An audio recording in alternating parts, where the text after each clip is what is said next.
குடும்பமா நமக்கு ஆதரிச்சது தப்பா? இது இப்ப இல்ல, நான் சொல்றது எம்ஜிஆர் அவர்கள் காலத்திலிருந்தே. அப்பவே அவர் ஜெயிச்சப்போ அதே மக்களை தப்பு தப்பா பேசுறது. மக்கள் என்ன பண்ணிட்டாங்க, எம்ஜிஆர் என்ன பண்ணிட்டாரு, எம்ஜிஆர் என்ன இது பண்ணிட்டாரு. 50 வருஷமா ஒரே டெக்னிக்கா?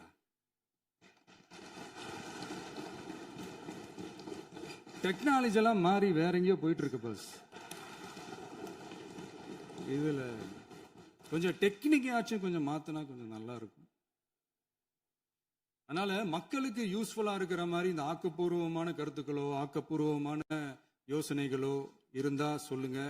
அது நாங்க டெஃபரெண்டா எடுத்துக்கிறோம். ஆனா அதை விட்டுட்டு இந்த நக்கல், நையாண்டி, சம்பந்தம் இல்லாத பேச்சு இதெல்லாம் பேசிட்டு அப்புறம் முதல்வர் பதில் சொல்லல, முதல்வருக்கு பதில் சொல்ல தெரியல அப்படின்னா அப்புறம் என்ன சோஃபா மாடல் ஆட்சியா? அது என்னன்னு புரியறதுக்கு எனக்கு ரொம்ப நாள் ஆச்சு. இந்த sofa set, table chair, teapoy, furniture பிசினஸ்லாம் வேற எங்க வெளியில போய் பண்ண சொல்லுங்க. அப்படி அந்த பிசினஸ் தான் பண்ணணும்னா நிறைய பிசினஸ் பண்ற மாதிரி வெளியில போய் பண்ண சொல்லுங்க, எங்க சட்டசபைக்குள்ள வேணாம். அதனால ஆக்கப்பூர்வமான கருத்துக்கள் இருந்தா சொல்லுங்க. டெஃபினட்டா அது சரியா இருந்தா நாங்க ஏத்துக்கிறோம். எனக்கு ஒரு குட்டி கதை ஒண்ணு ஞாபகம் வருது, சொல்லாமா? ஒரு ஊர்ல ஒரு பெரியவர் வெயில் ரொம்ப ஜாஸ்தியா இருக்குன்னு சொல்லிட்டு கண்ணுக்கு மேல கை வச்சுக்கிட்டு இப்படி சுத்தி முத்தி தேடிக்கிட்டு இருந்தாராம். அப்ப கூட இருந்த ஒரு சின்ன பையன், என்ன தேடுறீங்க அப்படின்னு கேட்டானா. அதுக்கு அந்த பெரியவர் சொன்னாரா, அது ஒண்ணு இல்ல தம்பி, உங்க அப்பா இங்கதான் இருப்பாருன்னு சொன்னாங்க, அதான் தேடிக்கிட்டு இருக்கேன். எங்க உங்க அப்பாவையா காணோம்?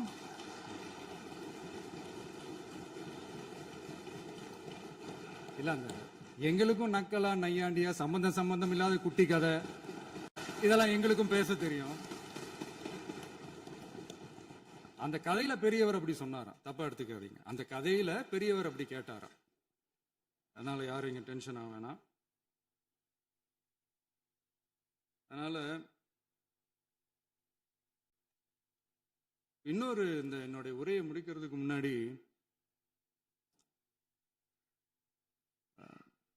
போயிட்டாங்க, பேசலாமா? நிறைய உங்க கருத்துக்களை நீங்க முழுமையாக மன நிறைவோடு பேசலாம். டிவியில் பார்ப்போம். சரி,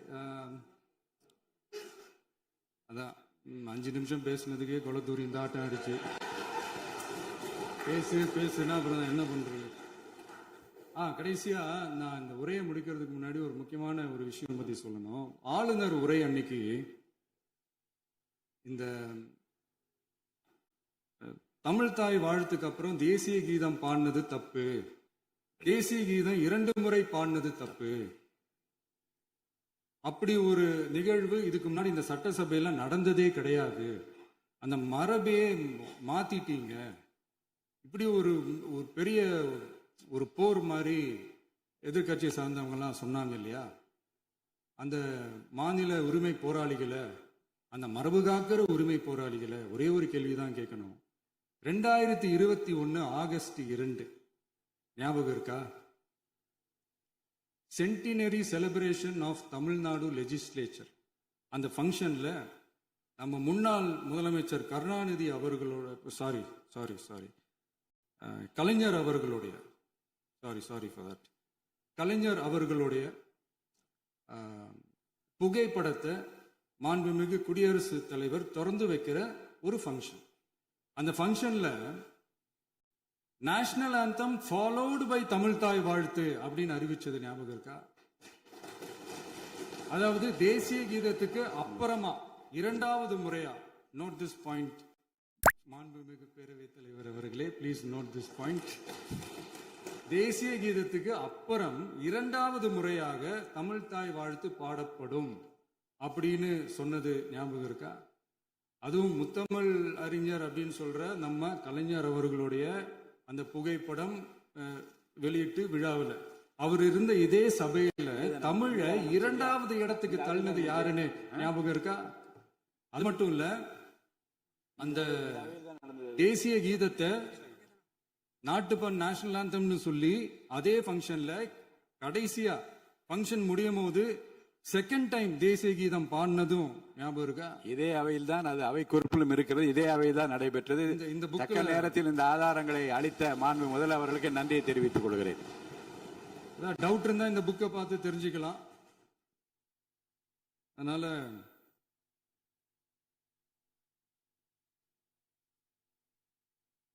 இதெல்லாம் கேட்டா என்ன சொல்லுவாங்கன்னா, அது ஜனாதிபதி கலந்துகிட்ட ஃபங்க்ஷன், அதெல்லாம் அப்படிதான், அதெல்லாம் கண்டுக்க கூடாது அப்படின்னு சொல்லுவாங்க.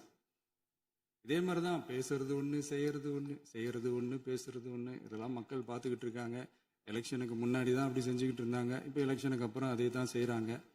இந்த விஜயையும் சாமானியர்களின் உண்மையான சமூக நீதி அரசையும் அவமானப்படுத்துறதுக்கு தான் அவங்களோட அந்த பொலிட்டிக்கல் சீனியாரிட்டி. அது போல சரி, செய்யட்டும் செய்யட்டும், நல்லா செய்யட்டும். இப்போ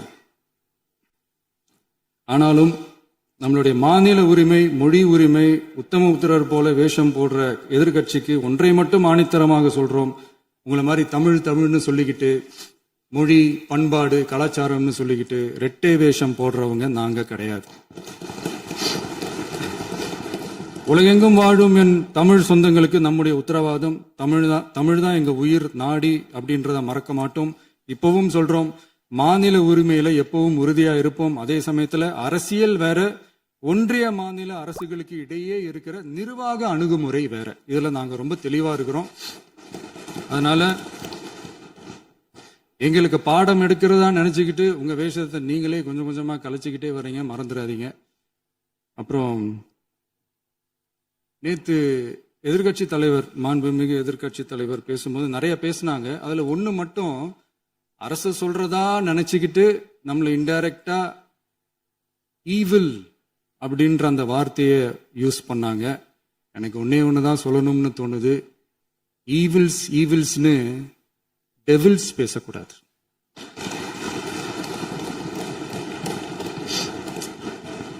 அவங்க இருந்திருந்தா ஒரு ஆக்ஷன் பண்ணணும்னு எனக்கு தோணுச்சு. எல்லாரும் போயிட்டாங்க. இல்ல, பர்மிஷன் பண்ணலாமா? இப்பவும் பண்ணலாம், ஒன்றும் தப்பு இல்லை.